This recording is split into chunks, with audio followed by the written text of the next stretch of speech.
Welcome to Actual Scale Modelling. This is part 2 of Trumpeter's German 2 cm self-propelling gun. In this part I'm going to be actually starting the build, and I'm going to be working on the main frame, as well as little parts like the gearbox and brackets and things like that. I should point out, in this process I did have a little bit of problems with my recording equipment, so there's a small chunk missing from the build log, but I'll explain that as I come to it within the build. So anyway, let's jump into this and see how well I get on. To start off with, I'm making up the gearbox, and it is just simply a box. There is a few bits and pieces to be added on to it, but first of all I have to place the walls together. There's quite a lot of small parts going onto this gearbox. What you're going to see when the model's complete, I'm not 100% sure, so I'm going to place them all on. It will take a bit of time, but the camera won't zoom in as well as I would like to pick all those little bits of detail up. Also from the start, there's a couple of little bits of photo etch to be placed on as well. Now, you may have noticed I haven't primed the photo etch. Generally I do, but this time around I decided to put it on unprimed. It just makes it a little bit easier to see the numbers on the sprue. There's 3 gear shifts, arms or levers you have to put on here. Now, I would suggest don't put them on, well, put them on later on, once you've finished handling this. I've got a feeling I'm probably going to break these off at some point, just because they are sticking out and they're quite a thin bit of plastic. So there's a good chance I'll break these. But I shall try and be careful and not to break them, but knowing me, it probably will happen. As I said in part 1, you're practically having to make every single thing up on this kit, which is a builder's dream if you love detail kits. The downside is the very small parts, as I keep on saying. The gearbox alone is a bit of an undertaking if you're not used to it. I'm making up here the flywheels at the side of the gearbox. They just go on. They have to be built properly as well. There's no shortcuts to be taken here, because there's such a small space where this fits into. You've got to get them spot on in the proper location. The last part to go on is this bar, which will secure it to the framework.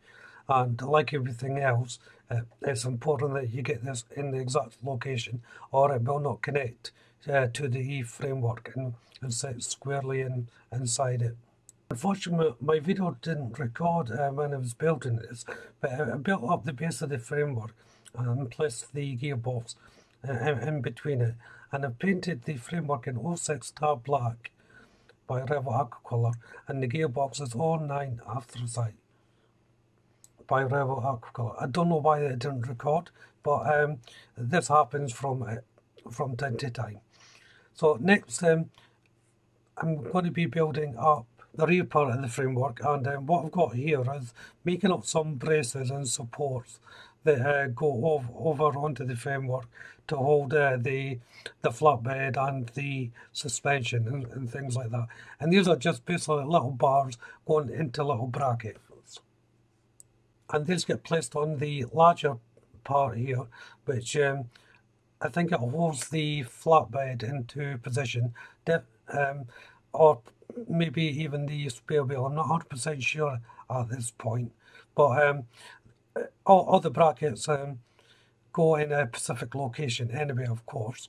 And like the gearbox, you have to be 100% sure where you're putting them. So you will need to do a lot of dry fitting first to make sure this happens. So I'll carry on building this part. The next part to it is interesting. The support bar comes down into a point, so they sort of form a V shape.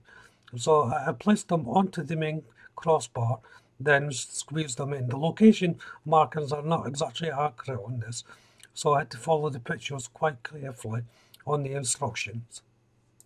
So I'll just leave that to the side to dry before building the actual frame itself. There's two girders as such, and the support bars go in between. This again has to be placed in properly, otherwise it will not hold up against the main framework. The bars, there's only a certain amount of length of these bars, and if you don't get it exact centre, everything will look off kilter. There's some photo etch to make up here. As you can see, I've got my bending tool because these parts have to be bent at a 90-degree angle. These are actual supports for the suspension system, and this will be the main crossbar that will hold all the suspension together. If you don't have a bending tool like this, I would highly recommend that you get one. There's various manufacturers out there for these little tools, but they're very, very good. If you don't have one at all, you can use your tweezers to bend those, or a couple of bits of sturdy card or plastic to bend them as well. But a bending tool is invaluable for photo etch, in my opinion. And then the photo etch just goes on top of the crossbar that I've already placed in. A bit tricky trying to get these in place with the photo etch. Remember, depending on what glue you use, I'll use a combination of white glue and super glue to hold it in position, but it will take, if you're using white glue, it will take a lot longer to dry.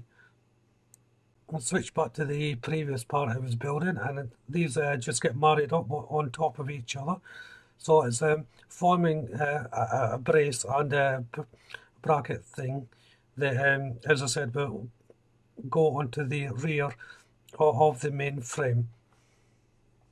And once that's secure and dried, the little bit of framework that I made up with photo etch just goes onto the back of it. The location of these are nicely stated. There's a little raised bit of plastic that holds the two bar beams in place. I just had to support it a little bit so it didn't droop. But once that was in, then it was just a case of adding tiny little bits of brackets and things onto it before attaching it to the main frame.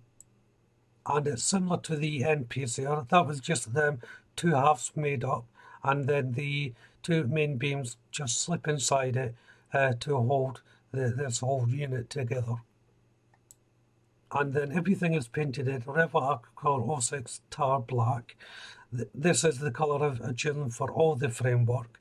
So when you see the black one like this is the colour I'm going to be using. I'll use different variations and shades of black as I go along, but just for the main framework, as I said, this will be the colour. So once it's painted and dried, it's time to place this on, and it goes just in front of the gearbox. Again, it can be a little bit tricky to place in. There isn't a lot of room, but the location points are quite defined to fit in. Again, a lot of dry fitting will be required. And this is where I'll leave part 2 as I'm fitting this. So if you haven't done so already, why don't you check out the channel for my other builds? If you subscribe to the channel, hit that notification bell. That way you'll be kept up to date, not only with this build, but all my future builds as well, of course.